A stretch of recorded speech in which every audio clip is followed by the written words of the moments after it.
Dear students, welcome all of you. आप सभी का इस नए वीडियो में स्वागत है। और बच्चों, जैसा हमने पढ़ा था कि हमने एक लास्ट यूनिट जो है +1 का वो स्टार्ट किया है। ऑसिलेशंस क्या होता है, पीरियडिक मोशंस क्या होते हैं, उसके टाइम पीरियड, फ्रीक्वेंसी, मैंने आपको प्रीवियस वीडियो में ये सब बताया था। मैंने कहा था कि बेसिक्स है, बड़ा इंपॉर्टेंट रहेगा आगे। तो अब आगे नया मेन टॉपिक से स्टार्ट करते हैं, जो मोस्ट इंपॉर्टेंट टॉपिक है, बहुत बार एग्जाम में पूछा गया है, इसलिए इसे ध्यान से करें। ठीक है, कोई डाउट हो तो आप मुझे मैसेज कर सकते हैं। होपफुली आप इसे ध्यान से देखेंगे और आपको समझ आएगा। तो मैं स्टार्ट करता हूं आज का टॉपिक। आज हम क्या करेंगे, ऑसिलेशंस ऑफ अ स्प्रिंग। ठीक है, जो मैंने आपको बताया था ऑसिलेशंस क्या होती है, सिंपल हार्मोनिक मोशन के बारे में बताया था, वो चीज़ हम आप कंटिन्यू करेंगे। क्लियर है? तो हम आज का जो टॉपिक हमारा वो है oscillations due to a spring.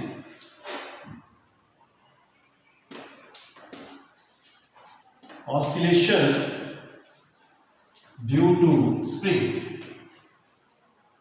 ठीक है, ये दो तरह से होगा। स्प्रिंग आप एक बार हॉरिजॉन्टली इसको ले सकते हो या वर्टिकली ले सकते हो। ठीक है, कोशिश करूंगा कि मैं आपको दोनों ही बता दूं, दोनों सिंपल है, सेम है। ठीक है, तो हम क्या करते हैं कि हमने कोई स्प्रिंग ले लिया। ठीक है, हमने एक स्प्रिंग लिया। कैसा स्प्रिंग लिया?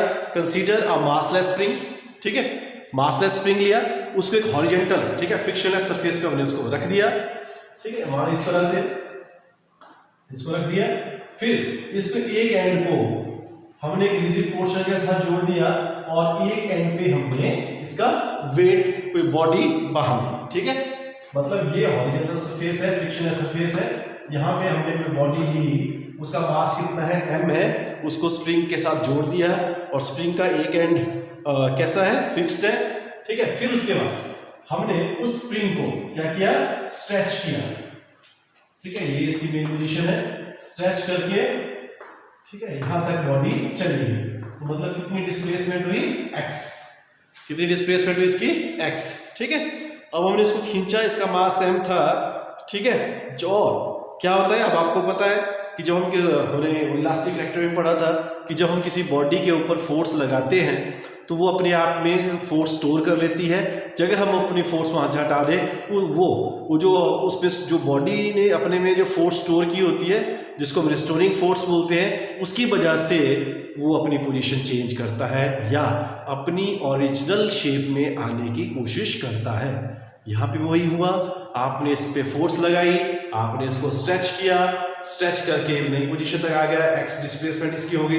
फिर जब आपने फोर्स छोड़ दी तो इसके अंदर जो रिस्टोरिंग फोर्स थी उसकी वजह से ये मेन पोजीशन की तरफ आता है।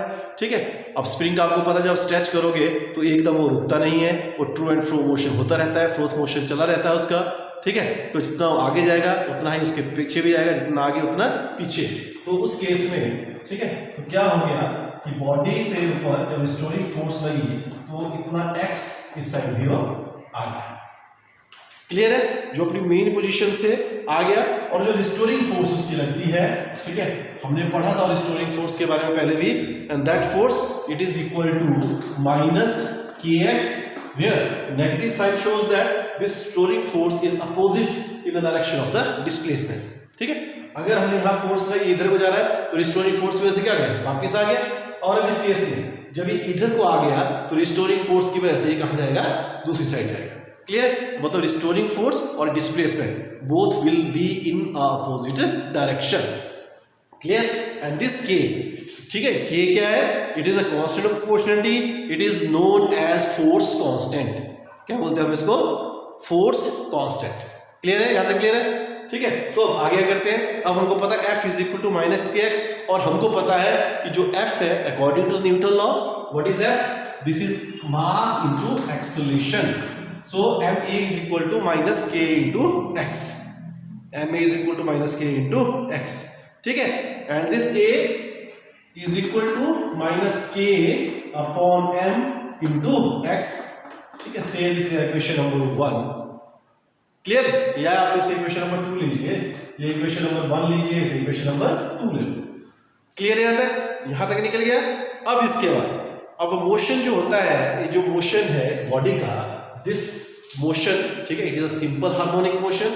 अब आपको पता है जो what is a simple harmonic motion, simple harmonic motion में क्या होता है, उसमें कितनी एक्सीलरेशन होती है, that acceleration is equal to minus omega square into displacement, minus omega square into displacement.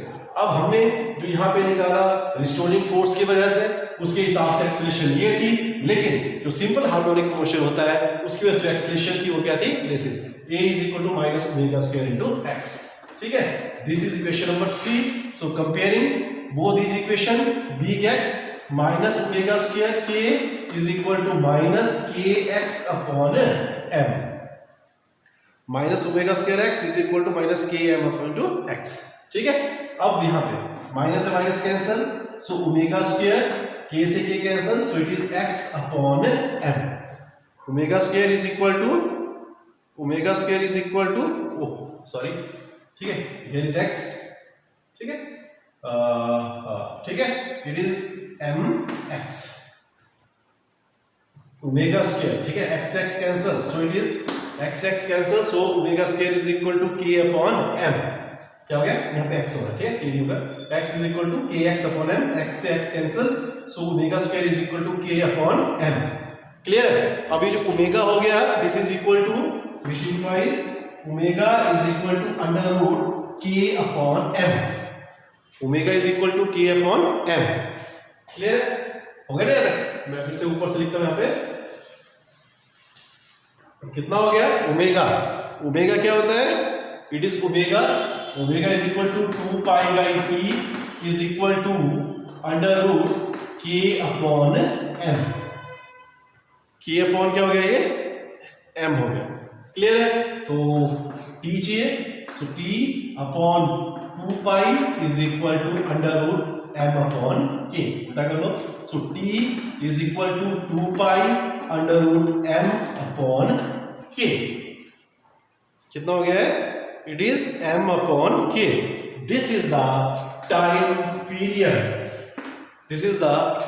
Period of an oscillation of a body attached to a spring. It depends upon the mass and the spring constant. Clear है? ये तो horizontally, ठीक है, साथ में vertical भी आपको बता ही देता हूं। वर्टिकली में सिर्फ चीजें सब कुछ सेम है, थोड़ा सा फर्क है, ठीक है, जो फर्क है वो मैं आपको बता देता हूं। जो वर्टिकली जब आप करोगे तो वर्टिकली वही, ठीक है, आप क्या करोगे, यहाँ पे स्प्रिंग लिया, ठीक है, यहाँ पे मास था, फिर आपने इसको स्ट्रेच किया, फिर बॉडी यहां तक पहुंच गई, ठीक है, और ठीक है, जब वेट हम डालते हैं, ठीक है, क्लियर है, पहले केस में आप कह लीजिए सिंपल है स्प्रिंग, फिर आपने वेट डाला तो ये नीचे को आ गया, वेट हैंग किया नीचे को आ गया, फिर जब आपने फोर्स लगाई तो ये क्या होगा, और भी नीचे को आएगा। तो यहाँ पे वेट mg और यहाँ पे आपने क्या किया, फोर्स भी अप्लाई किया, इसको नीचे की ओर खींचा। ठीक है, फर्क आ जाएगा इसमें, दोनों ही केस में फर्क होता है। तो यहां से यहां तक की जो डिस्प्लेसमेंट थी दैट इज L, और जब यहां से यहां तक की आ गई L और नीचे क्या आ गया, ठीक है, डेल L करके, या देख लीजिए जिस इसकी बुक में जो लिखा है, कई बुक्स में डेल L करके लिखा है, कई बुक्स में Y करके लिखा होता है। ठीक है, तो फोर्स जो थी फिर से वही F इज इक्वल टू क्या होता है, minus K into displacement that is L, minus K into L। Clear? अब जो वेट लगा नीचे को वो क्या हो गया, फोर्स दैट इज mg, क्या हो गया, mg एंड बोथ, ठीक है, mg और फोर्स और ये क्या है, अपोजिट डायरेक्शन में है। ठीक है, इस केस में comparing both is we get mg is equal to k into m, mg is equal to k into m। ठीक है, अब restoring force acting in another, इसमें तो इसमें कितना आ गया, फोर्स कितने, f डैश, ठीक है, कितना हो गया, f dash, and f dash is equal to minus k l plus delta l, कितना आ गया, माइनस l, क्योंकि फर्क आ गया ना, l प्लस डेल्टा l। ठीक है, ये आ गया। इसके बाद, ठीक है, इसके बाद आपने क्या किया, जो चेंज, जो रिजल्टेंट फोर्स जो थी, जो रिजल्टेंट फोर्स है f डैश माइनस f।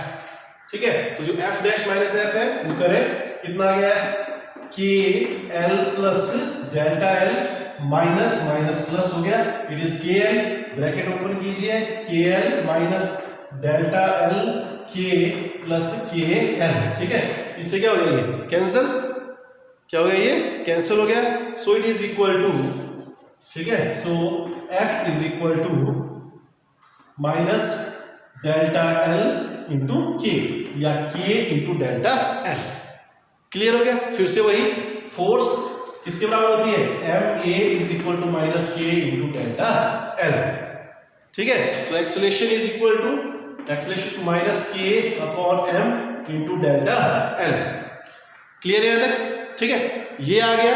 इसके बाद क्या करते हैं कि इसके बाद फिर से वही आप जो हमने किया था कि हमने एक्सेलरेशन जो ली थी वो कितनी ली थी, minus K upon M into D L. हमने क्या लिया था, acceleration is equal to simple harmonic motion है, so it is equal to omega square, ठीक है। Omega square into change in length, that is del D L, ठीक है। Del L हमने, तो डेल एल से डेल क्या हो गया, कैंसिल हो गया। फिर से वही, so T is equal to 2 pi under root, ठीक है, निकाला था ना हमने इसमें, बस रिजल्ट सेम रहता है, t is equal to 2 pi under root M upon l. Clear है। अगर आपको पता नहीं लगता मैं कर देता हूँ इसको आगे भी, ठीक है। कितना बोला मैंने, क्या होगा वो, ठीक है, ओमेगा स्क्वायर, ठीक है, omega square del L is equal to K upon M into del L, del L से डेल कैंसिल, ठीक है, कैंसिल हो गया, ठीक है। So omega square is equal to K upon M and omega is equal to under root K upon M and omega is 2 pi by T is equal to under root K upon M, ठीक है। So T is equal to 2 pi under root M upon K, this is a time period. Clear हो गया। ये horizontally भी पूछा जाए या vertically पूछा जाए, मोस्ट इंपॉर्टेंट टॉपिक है, एग्जाम में इस पर 100% पूछा जाएगा, तो इसलिए ध्यान से करें, ठीक है। तो आज के लिए इतना ही काफी है। नेक्स्ट वीडियो में मैं आपको बताऊंगा पेंडुलम का, कि what is simple pendulum. Clear.